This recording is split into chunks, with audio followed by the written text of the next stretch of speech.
పల్నాటి పంతాలు మళ్లీ రాచుకుంటున్నాయి. జగన్ రెంటపాళ్ల పర్యటన తర్వాత కథ మళ్లీ మొదటికే వచ్చింది. హింసాత్మక రాజకీయాల వైపు ఏపీ పాలిటిక్స్ వెళ్తున్నాయా అన్న డౌట్లు పెరుగుతున్నాయి. రప్పారప్పా నరుకుతాం, కొట్టండి, నరకండి, చంపండి, వార్ డిక్లేర్ ఇలాంటి నేచర్ కార్యకర్తల్లో పెరుగుతోంది. ఎలక్షన్లకు ఇంకా చాలా టైం ఉంది. అయినా సరే పొలిటికల్ హీట్ ఇప్పటి నుంచే ఎందుకు పెరుగుతోంది? కథ ఎక్కడ మొదలైంది?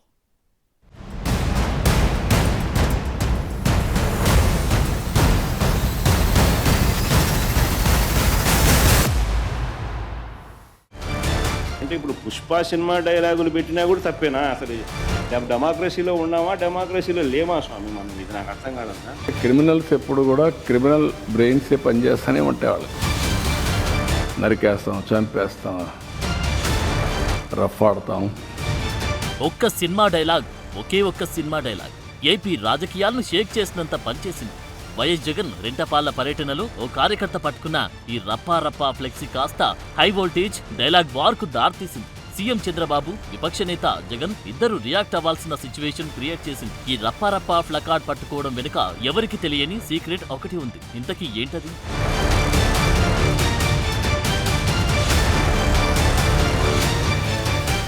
పల్నాడు జిల్లా సత్తెనపల్లి మండలం రెంటపాలెంలో జగన్ పర్యటన సందర్భంగా ప్రదర్శించిన ప్లకార్డులు వివాదాస్పదంగా మారాయి. ఒక్కసారి ఈ ప్లకార్డ్ చూడండి. 2029లో వైసీపీ వచ్చిన వెంటనే గంగమ్మ తల్లి జాతరలో వేట తలలు నరికినట్టు రప్పా నరుకుతామని ఒకటి, మరొకటి చూడండి వైఎస్ రాజారెడ్డి రాజ్యాంగం పల్నాడు నుంచి మొదలు, ఇంకోటి చూడండి అన్న వస్తాడు అంతు చూస్తాడు అంటూ హైలైట్ చేశారు. అసలే పల్నాటి రాజకీయం నివురుగప్పిన నిప్పులా ఉంటుంది. కొంచెం అంటుకుందా ఇక పల్నాటి పంతాల సంగతి చెప్పనక్కర్లేదు. అంతా హింసాత్మకమే.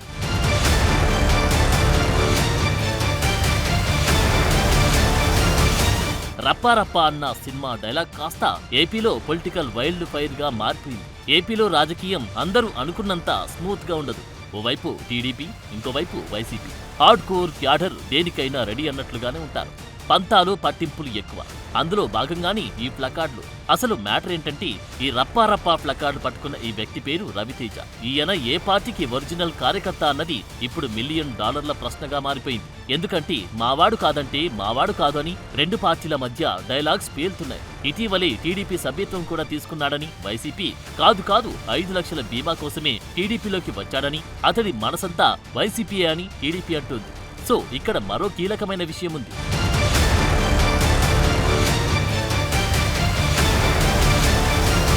ప్లకార్డులో ఉన్న మ్యాటర్ హింసను ప్రేరేపించేలా ఉంది, కార్యకర్తలను ఉద్రేకపరిచేలా ఉంది. ఎవరైనా వీటికి నిజంగానే ఓవర్ రియాక్ట్ అయితే పరిణామాలు మరోలా ఉంటాయి. సో ఎవరైనా ఇలాంటి పదాలు వాడొద్దని వీటిని ఖండించాలి. కానీ వైసీపీ నుంచి అలా జరగలేదు. ముఖ్యంగా మాజీ సీఎం జగన్ రియాక్ట్ అయిన తీరు మరీ ఆశ్చర్యకరమంటున్నారు. వాదించాల్సింది పోయి వెనుకేసుకు రావడం ఏంటన్నది అసలు ప్రశ్న. ఓసారి జగన్ ఏమన్నారో చూడండి. గంగమ్మ జాతరలో పొట్టేళ్ల తలకాయలు కోసినట్టు రపా నరికేస్తాం. టీడీపీ సింపథైజర్ కూడా చంద్రబాబు నాయుడు మీద కోపంతో మారినాడు అని చెప్పి సంతోషపడదాం. మారి టీడీపీనే రపా కోసేస్తానని కూడా అంటున్నాడని కూడా సంతోషపడదాం. నిజంగానే బాధ ఉంటుందేమో కదా వాళ్ళకు కూడా.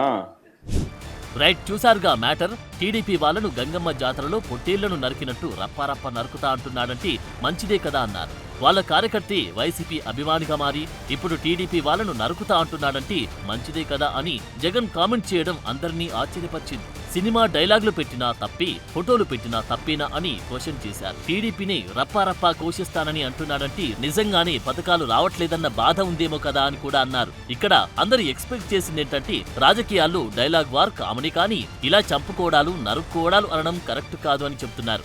కానీ అలా జరగలేదు. వెనుకేసుకు రావడంతో ఒక్కసారి పొలిటికల్ వైల్డ్ ఫైర్ షురువైంది.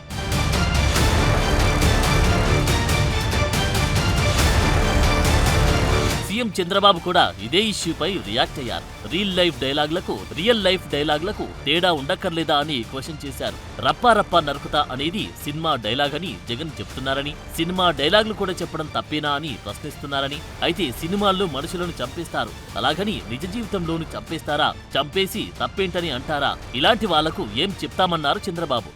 డైవర్ట్ చేయాలి public attention. That is their art or their intentions. అందుకే క్రిమినల్స్ ఎప్పుడు కూడా క్రిమినల్ బ్రెయిన్సే పనిచేస్తూనే ఉంటాయి. వాళ్ళకు నరికేస్తాం, చంపేస్తాం, రఫా నరికేస్తాం, ఇష్టానుసారంగా టెర్రరిజం క్రియేట్ చేయడం, లేకుంటే ప్రొవోక్ చేయడం. ఒకప్పుడు రాజకీయాలంటే ఒక బ్యాడ్ ఎలిమెంట్ ఉంటే వాటితో అసోసియేట్ కావాలంటే భయపడిపోయేవాళ్ళం, పక్కన రానిచ్చేవాళ్ళం కాదు. ఇప్పుడు వాళ్ళతోనే రాజకీయం చేసే పరిస్థితికి వచ్చేసారు. సో రౌడీయిజం, హింసను ప్రేరేపించేలా జగన్ పరామర్శ యాత్రలు ఉన్నాయన్నది టీడీపీ వాదన. పరామర్శల పేరుతో రాష్ట్రంలో శాంతి భద్రతల సమస్యలు సృష్టిస్తున్నారని, ఇలా భయాందోళనలు సృష్టిస్తామంటే కుదరదని గట్టిగానే సీఎం చంద్రబాబు వార్నింగ్ ఇస్తున్నారు.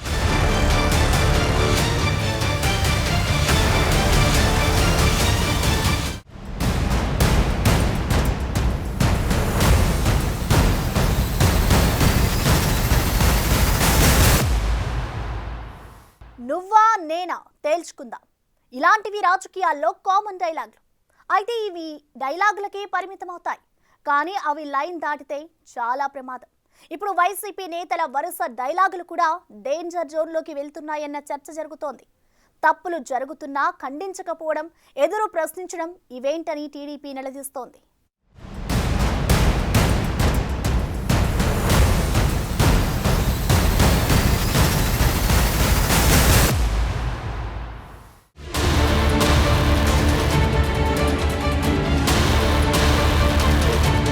జగన్ లాంటి వారు రోడ్డు మీదకు వస్తే మున్ముందు ఇంకా భయంకరమైన పరిస్థితులు వస్తాయి. అధికారం కోసం ఇంకా భయంకరంగా వ్యవహరిస్తారు. ఇది సీఎం చంద్రబాబు అంటున్నమాట. కానీ చట్టం తన పని తాను చేసుకుపోతుందని అంటున్నారు. మొన్నటికి మొన్న రాజధాని మహిళలపై చేసిన కామెంట్లు, జరిగిన రగడ అంతా ఇంతా కాదు. ఇది అటు తిరిగి ఇటు తిరిగి వైసీపీకే డ్యామేజ్ చేస్తుందా, అస్త్రాలు బూమరాంగ్ అవుతున్నాయా అన్న చర్చ జరుగుతుంది.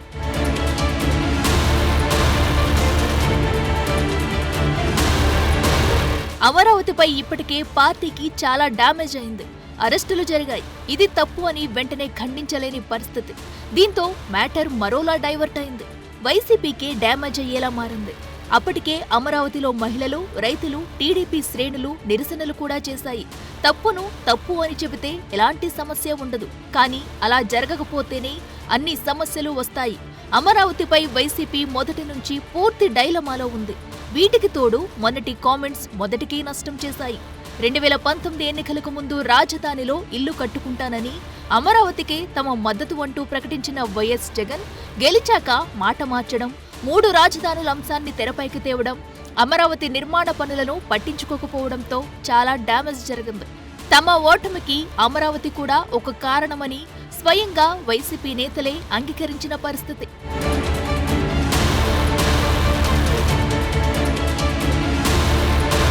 ఇప్పుడు అసలు టాపిక్ ఏంటంటే, అడ్డుకోవాల్సింది పోయి సమర్థించడం ఏంటన్న పాయింట్ను కూటమి పార్టీల నేతలు వినిపిస్తున్నారు. తమ కార్యకర్తలు తిరగబడితే పరిస్థితి ఏంటని టీడీపీ క్వశ్చన్ చేస్తుంది.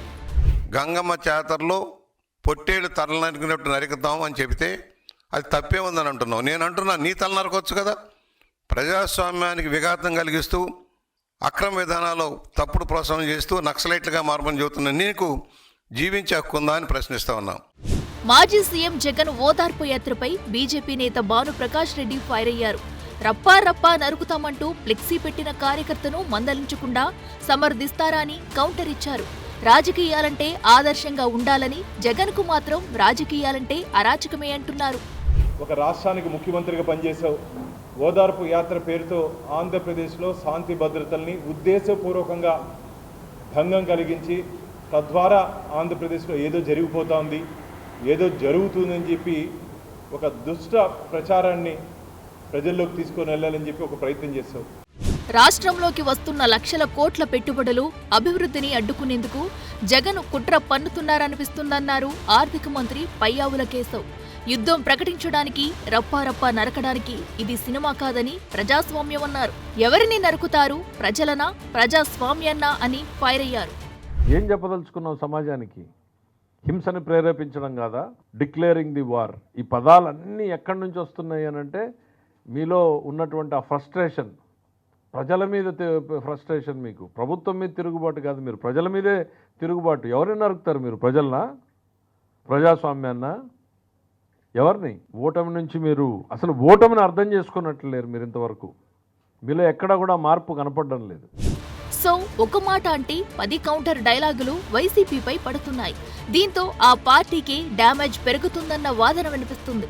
మరి ఇప్పటికైనా జగన్ పార్టీ స్ట్రాటజీ మార్చుకుంటుందా, లేదంటే ఇదే పద్ధతి ఫాలో అవుతారన్నది చర్చనీయాంశమవుతుంది.